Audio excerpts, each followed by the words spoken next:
నమస్తే జర్నలిస్ట్ మందగిరి.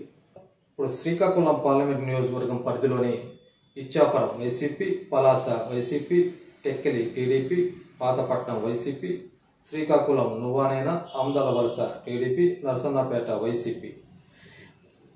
ఇక్కడ పార్లమెంట్ అభ్యర్థిగా వైఎస్ఆర్ కాంగ్రెస్ పార్టీ తరఫున కళింగ కార్పొరేషన్ చైర్మన్ తిలక్ బరిలో ఉండగా, టీడీపీ అభ్యర్థిగా సిట్టింగ్ పార్లమెంట్ సభ్యులు కింజవరపు రామ్ మనోహర్ నాయుడు బరిలో ఉన్నారు. ఇక్కడ అసెంబ్లీ నియోజకవర్గాల్లో 7లో 4 వైఎస్ఆర్ కాంగ్రెస్ పార్టీ అనుకూలంగా ఉండా 1 నువ్వానైనా పరిస్థితి ఉంది. అసెంబ్లీ నియోజకవర్గాల మెజార్టీ బట్టి ఇక్కడ పోటీ వైఎస్ఆర్సీపీ టీడీపీ మధ్య నువ్వానైనా ఉన్నా ఇక్కడ పార్లమెంట్ అభ్యర్థి విజయ అవకాశాలు వైఎస్ఆర్ కాంగ్రెస్ పార్టీ అభ్యర్థికి తెలియకే ఉన్నట్టు మన గ్రౌండ్ రిపోర్ట్ అర్థమవుతుంది.